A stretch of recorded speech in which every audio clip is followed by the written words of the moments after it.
ಒಂದ್ ಕಡೆಯಿಂದ ban ಆಗ್ಲತ್ತು right side. ನೋವು. ಇಲ್ಲಿ ಜಾಸ್ತಿ ಇದೆ, ಇಲ್ಲಿಂದ ಇಲ್ಲಿವರೆಗೂ ಓಕೆ.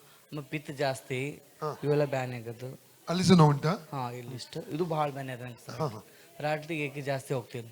ಕರ್ತನೆ, ಸಹೋದರ ಕಾರ್ತಿಕಯ್ಯ ಸ್ವಾಮಿಗಾಗಿ ಪ್ರಾರ್ಥಿಸ್ತಾ ಇದ್ದೇನೆ. ಕರ್ತನೆ, ಅವರ ಸಮಸ್ಯೆನ ಅರ್ಥವನ್ನು ಆಗಿದೆ ಹಬ್ಬ. ಕರ್ತನೆ, ಕೆಲಸ ಮಾಡಲಿಕ್ಕೆ ಕೃಪೆ ಕೊಡು, ಕುತ್ತಿಗೆ ನೋವಿಂದ ಬಿಡುಗಡೆ ಮಾಡು, ಒಳ್ಳೆ ಹಸಿವೆ ಜೀರ್ಣಶಕ್ತಿಯನ್ನು ಉಂಟು ಮಾಡು. ಅದರಲ್ಲಿ ಊಟ ಮಾಡುವಿಗೆ ವಾಂತಿ ಬಂದ ಅನುಭವದಿಂದ ಪೂರ್ಣ ಬಿಡುಗಡೆ ಮಾಡು ಸ್ವಾಮಿ.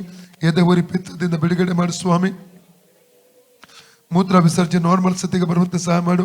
ಶಿಲ್ಲ ಬಲದಿಂದ ಬಿಟ್ಟು ಹೋಗಲಿ ಸ್ವಾಮಿ. ಫ್ರೀ ಆಗಲಿ ಅಟ್ ಜೀಸಸ್, ಅಟ್ ಜೀಸಸ್. ಯೇಸುವಿನ ಅಧಿಕಾರ ನಾಮದಲ್ಲಿ ಕರ್ತಕ್ಕೆ ಅವರ ಈ ಭಾಗದ ನೋವಿಗೆ ಅಪ್ಪಣೆ ಕೊಡ್ತಾನೆ. ಹೊರಗೆ ಬಾ, ತೊಡೆ ಫ್ರೀ ಆಗಲಿ, ನರನಾಡಿಗಳು ಫ್ರೀ ಆಗಲಿ ಯೇಸುವಿನ ನಾಮದಲ್ಲಿ. ಫ್ರೀ ಇದ್ದಾರೆ ಜೀಸಸ್. ರೋಗಪ್ಪನ ಇರಕೊಡ್ತರಿಗೆ ಬರಕೊಡು. At Jesus, at Jesus, at Jesus. Okay, ಅಲ್ಲಿ ನೋವು ಉಂಟಾ ನೋಡಿ ಮೊದಲು? ಇಲ್ಲ ಅಲ್ಲ, ಹೋಯ್ತಲ್ಲ? ಎಷ್ಟು ಸಮಯದಿಂದ ಇತ್ತು ಅದು? 2 ವರ್ಷದಿಂದ ಇತ್ತು. ಹಾಸ್ಪಿಟಲ್ ಹೋಗಿ ಕಡಿಮೆ ಯೇಸು ಒಂದು ಮಿನಿಷದಲ್ಲಿ ಗುಣ ಮಾಡಿದ್ರು.